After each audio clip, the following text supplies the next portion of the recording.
welcome to the Sports Bar talkSPORT. I'm Jamie R. Over there, Jason Cundy.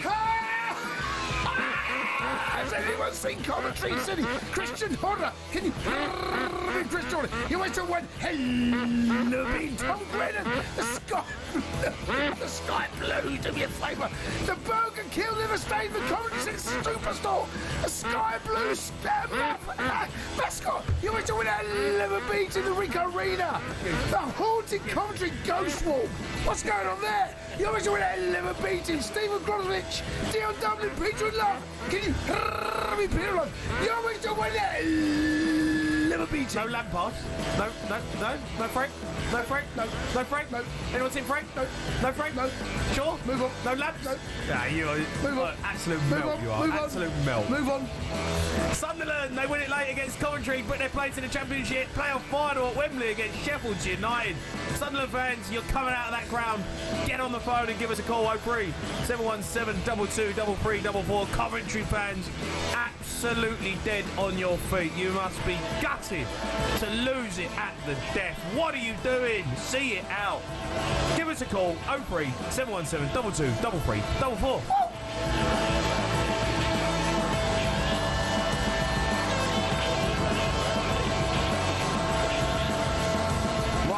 We're going to go straight to Sunderland legend Micky Gray. All right, Mick? Micky Gray. Wise men sing. Oh, here we go.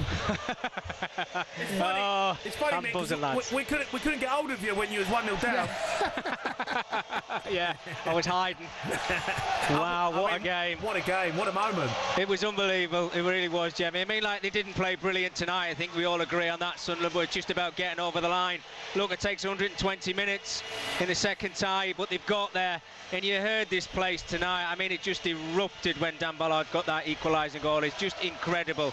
I don't think I've heard this stadium like that before. It's a special time, and now we've got the chance to Wembley. Yeah, Mickey, just like in the game, I felt like Sunderland had run out of legs and then found a second wind in the second half of extra time. I thought they were dead on their feet. Yeah, you're completely right, Jamie. I just looked down at the players, even the captain as well, Dan Neil, just absolutely shattered.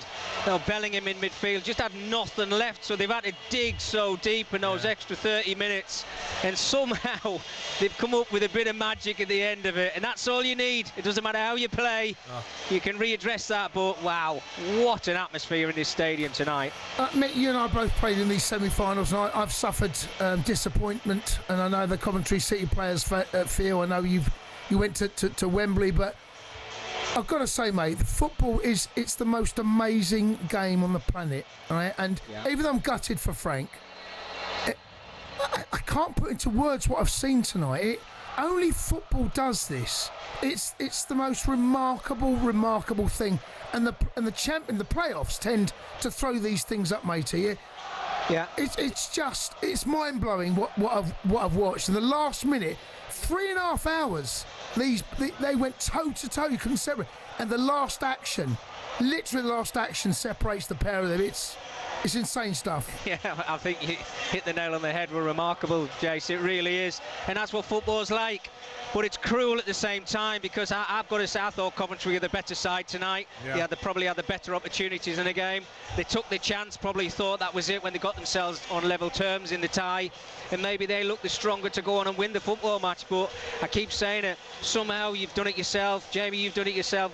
You find where you can just dig that little bit deeper, and just something comes out of you. And I don't know if it was the crowd, I don't know if it was the moment in a semi-final like that. It's phenomenal, absolutely phenomenal. Mick, obviously you're there, just the atmosphere, it still sounds incredible. I mean, talk me through it. It's a massive football club, Sunderland, great fans, had some tough moments, you know, over the last decade.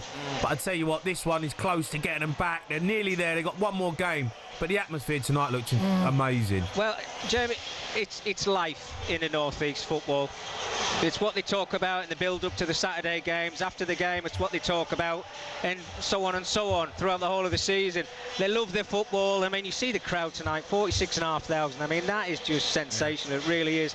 But that's what they want every single week when they play at the stadium. Like, look, I don't want to finish this on a bad note, but I don't like to see the Sunderland players going and celebrating. I didn't like that at the end. You're not there yet, lads. You've got another game to go before you get to the final. Tell us what happened. We saw bits, but tell us what you saw. Yeah, I mean, look, yeah, you celebrate because you're getting to Wembley. But I think that's it, you know, you stay as a group, but then all the supporters, which I didn't like to see either, they started to, like, pile onto the pitch as well. The tannoy came across 4 or 5 times to tell them to get back in their seats, you know, the pitch is for the players, basically. So it took a little bit of time to get the supporters back into the stands. Look, they're overjoyed, they're overwhelmed, of course they are. They've over-celebrated a little bit, but then the players go across to the supporters at the end and they're all celebrating, jumping around. There's a couple of them that got sunglasses on their face and everything. Look, you're not there yet. You're not there yet. It was a brilliant performance over the 2 legs against Coventry to get to the final, but 90 minutes of football, lads. Can I just ask you, Mickey, what did you do when that goal went in, though? I mean, can you remember? Or is it one of those? It's one of those moments where your brain just leaves everything, your soul. It's all about the moment. What was it like for you? Well, it's weird, James, isn't it? Yeah, because I mean, I'm sat with Gavin McCann. There was a lot of ex-footballers here tonight. Yeah. I think you might have saw the scenes for that for Jimmy Montgomery. I think they've named the stand after him, the West Stand tonight. So ex-players and everything were all on the pitch and everything. So I sat with Gavin McCann and I was watching it, and Gavin's a quiet lad. And the two of us were just jumping up and down like we're about 13-year-old. It was like, what am I doing? But it was just brilliant. Your body just takes over, and that's the supporters. That's what they're feeling, and I'm sure that's why the players have celebrated at the end, because they've went through everything tonight. They've had to hang on, and they didn't play brilliantly, but they've got the job done. Yeah, Coventry though, they're going to be absolutely gutted, aren't they? Mick, devastated. Do you know what? What they're doing from the corner, just no. Yeah. You know, like we've all been there. You know, like you're tired. You're dead on your feet. You know, Sunderland come back into it in the last moments of the game. But come on, like you can't get done on a corner, on a set piece in the last kick of the game. No, is that just your brain not working anymore? Is it you just got nothing left? Someone switching off? I mean, when it took an age to go in the back of the net. No one jumps with him. He's clever. Yeah. He's clever. The lad who scores. Ballard. Ballard. He stands next to his own player, so no one can get in between him. And then what he does is he kind of pushes off his own player to give him a yard, and then the ball's just perfect. It's on his head. He can't get his shirt off. That's the funny bit. He's running down the touchline, and he's got so much sweat. He can't. He's so big. His shoulders are so massive. His head's so big. He can't get it off his shoulders. We've all had that feeling after a night out, Jace, haven't we? Not for a while, mate. Not for a while. Dear. Yeah, we're just seeing the scenes now. It looks unbelievable. Mick, enjoy yourself, mate. Cheers, boys. How are the lads? Away the lads. Micky Gray there, Sunderland legend. What a night for them. They've still got a job to do. They've got to go and play Sheffield United, who, you know, destroyed Bristol City really over 2 legs. So a lot to ask. And Coventry, Jace, I listen. You know, Frank, he's going to be devastated. I've got no sympathy, I'm afraid, because you and I watched it in the green room, and I said to you, only one team from here can win it, because the clock was literally 1:45, 1:50 when the ball comes in, something like that. Yeah. And there was 2 minutes of added time.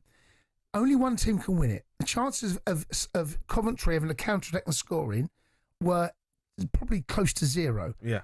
Just defend this last corner. Yeah. Don't let. Just make sure no free headers. Do something. And I know there's fatigue, and I understand how hard they've grafted. But literally, you've got 30 seconds more just to stay tuned in, and don't let your man get a free header. And and this is going to sound really harsh. I've got no sympathy. I'm sorry, I've got no sympathy, because if you take it that far in the tie, and they're the better side tonight, Coventry. They were. If you take it that far and you take it that close to the edge and you can't see it out, someone somewhere is to blame for that near post. I need to look at it again. It's a good header. It's a good delivery. Ain't brilliant. No. He's had to make the most of it. What was that? Oh, it's the ball just landed on his head. But he's 6 yard. But he's the one that was more alert and more alive, that wanted to win it. How is he more alert, alive, and wants to win it more at that stage of the game when you're the defending team? It should be the other way around, really. Yeah. Throw anything there. When you're a defender, right, you can get something on it. Yeah. Because the chances are it's going to ricochet, go somewhere. Yeah. Right? Yeah. To get a header, he's had to make the most of what was a outswinger-ish near post. He's the only one jumping, Jay. I've got no sympathy, I'm afraid. It's going to sound harsh. I've got no sympathy. Defend the last piece of work over 3.5 hours plus injury time in those 2 ties. To do it, and you go to pens. They didn't do it. They're out. No sympathy. Unbelievable game. I want to hear from Sunderland fans. You're coming out the ground. Coventry fans, getting in your cars. You've been watching the game and you listened on talkSPORT. Give us a call now. 03 717 22 33 You're listening to the Sports Bar on talkSPORT with talkSPORT Bet. Download the new talkSPORT Bet app today. 18 plus. Be going with a dog. The Sports Bar with Jamie O'Hara and Jason Cundy. Monday to Thursday nights from 10 on AM, on DAB, via the talkSPORT app and on your smart speaker. talkSPORT.